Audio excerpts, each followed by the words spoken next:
Welcome to your Daily Writing Habit, episode number 452. If you are writing a book or thinking about it, or maybe you've started a book and you're having some trouble finishing it, or perhaps you're at the stage where you need help reaching more readers to let them know about your book, you are in the right place.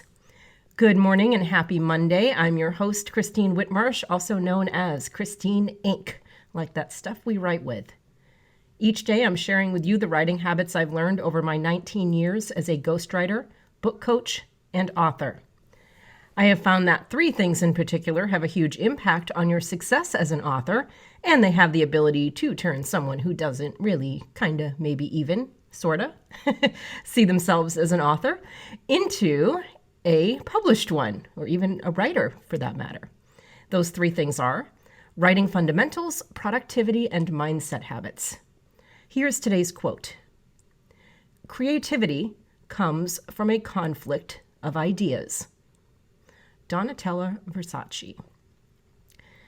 Well, looking at my three pillars again, it is Three Pillars Monday. Writing fundamentals, productivity, and mindset habits. Those of you who listen to the show regularly are probably quite familiar with those three words and phrases by now. These are the three things that can determine an author's success and also turn a quote-unquote non-author into a published one. So each Monday, I offer a quick tip or strategy for each of those three areas.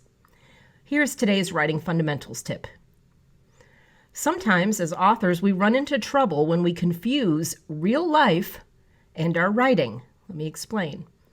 In real life, making sense of things is generally a good thing. Even when things don't make sense, I think our brains, our minds are always trying to make sense of them. But in writing, that's not always the best idea. Next time you find yourself stuck, try to get unstuck by contradicting yourself, even arguing with your own ideas, playing devil's advocate, asking questions like, what if the opposite of this were true?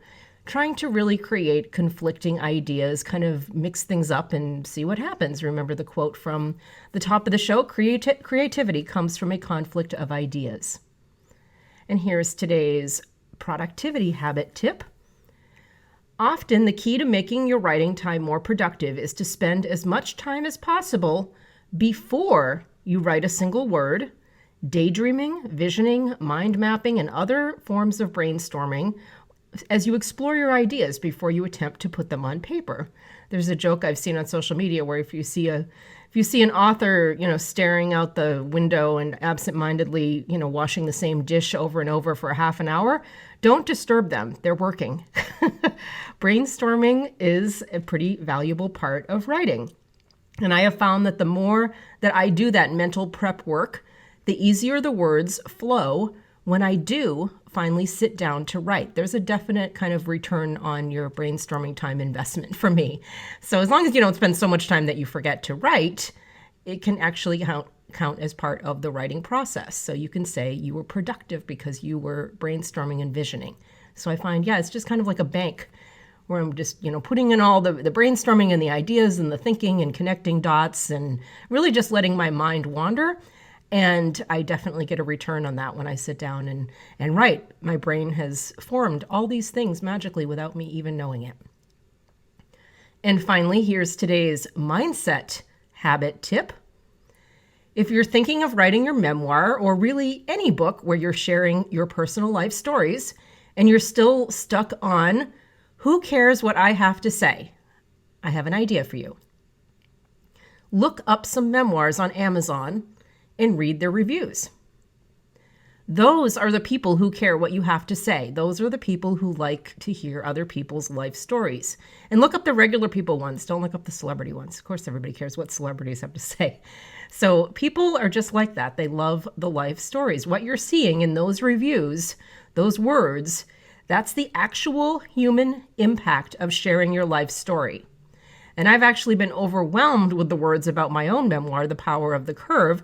Even after coaching people to write memoirs for 19 years, the power of sharing my life story and lessons has been beyond anything I ever imagined. So thank you to all my readers. But definitely, if you're still wondering Who cares what I have to say? Why do people care what I have to say? Just find some ordinary person's memoir. I'm an ordinary person. The Power of the Curve, or any of them. Just find a memoir, read the reviews, and you'll see the human impact of sharing your story. Thank you for joining me here on Your Daily Writing Habit, where I am helping you write and finish writing an awesome book. And I would love for you to drop by my Inc. Authors group on Facebook and let us know how we can support you. Until tomorrow, happy writing.